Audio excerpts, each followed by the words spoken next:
Hello my dear friends, तो आज के इस लेक्चर में हम लोग जानेंगे should have to, should have had to के यूज़ के बारे में। ये सभी ऑक्सिलरी वर्ब्स से, तो इनका यूज़ हम लोग एडवाइस या फिर ओपिनियन टाइप के वाक्य में करते हैं। जब भी हम लोगों को किसी से सलाह लेना होता है या फिर सलाह देना होता है, तब हम लोग इनका यूज़ करते हैं।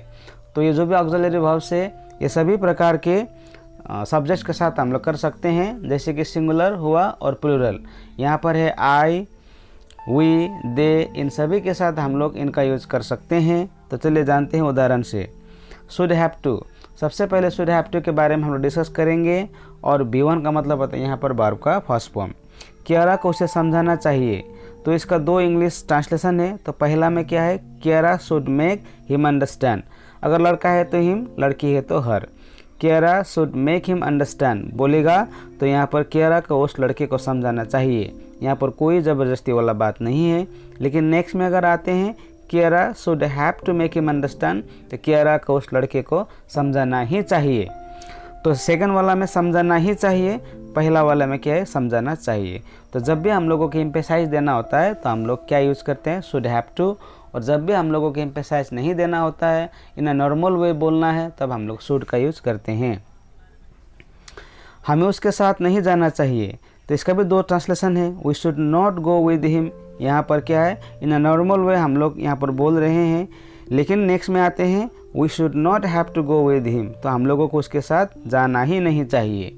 ओके, तो जब भी एम्फेसाइज देना होता है तो शुड हैव टू और शुड नॉट हैव टू का यूज़ करना है। और एम्फेसाइज नहीं देना होता है तो नॉर्मली हम लोग शुड लगाकर बोल सकते हैं। क्या उन लोगों को परीक्षा की तैयारी करनी चाहिए? तो यहाँ पर क्या है, इसका translation should they prepare for exam. और नेक्स्ट में should they have to prepare for exam. Next वाला सेंटेंस में आपका एम्फेसाइज होता है। नेक्स्ट में क्या होगा, क्या उन लोगों को परीक्षा की तैयारी करनी ही चाहिए, इस तरह से होगा। और फर्स्ट सेंटेंस में क्या है, उन लोगों को परीक्षा की तैयारी करनी चाहिए, should they prepare for exam. मुझे क्या खरीदना चाहिए, पहला वाला वाक्य में कोई एम्फेसाइज नहीं है, इसीलिए यहाँ पर क्या है, what should I buy. Next में क्या है, मुझे क्या खरीदना ही चाहिए, अगर बोलना है तो what should I have to buy. अब हम लोग डिस्कस करेंगे शुड हैव हैड टू के यूज़ के बारे में। शुड हैव हैड टू का यूज़ भी हम लोग वर्ब के फर्स्ट फॉर्म के साथ करते हैं, लेकिन जो ये है, ये हम लोग पास्ट के एक्शन के बारे में बात करते हैं। जैसे कि कल मुझे जाना चाहिए था, कल मुझे खाना चाहिए था, कल मुझे उसके साथ वहाँ पर रहना चाहिए था। इस प्रकार के वाक्य में हम लोग शुड हैव हैड टू का यूज़ करते हैं। और यहाँ पर भी आपका एडवाइस और ओपिनियन टाइप का ही आपका वाक्य होगा। तुम्हें कोशिश करना चाहिए था, अगर बोलना है तो you should have tried. Okay, अगर बोलना है तुम्हें कोशिश करना ही चाहिए था, तो you should have had to try.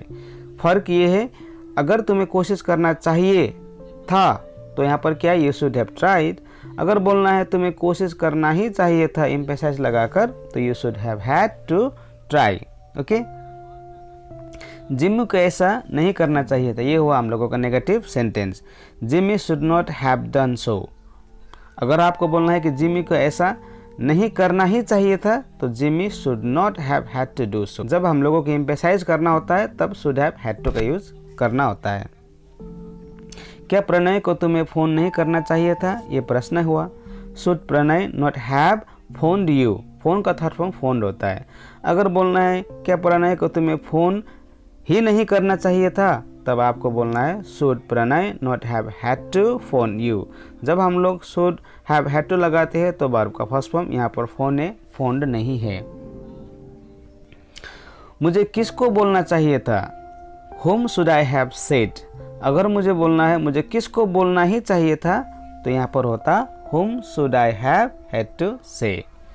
तो यहाँ पर आपको टेस्ट लगाना है। यहाँ पर मैंने 5 वाक्य लिया है, तो इनका ट्रांसलेशन करना है आपको, और कमेंट बॉक्स पर आपको आपका ट्रांसलेशन देना है। मैं वहाँ पर चेक करूँगा, अगर गलती होता है तो उसको मैं करेक्शन भी करता हूँ। Alright, that's all for today's lecture. See you in another video. Till then, keep learning, practicing, and yes, don't forget to subscribe my channel and press the bell icon so that whenever I upload videos on YouTube, you'll get the notification. Thank you very much.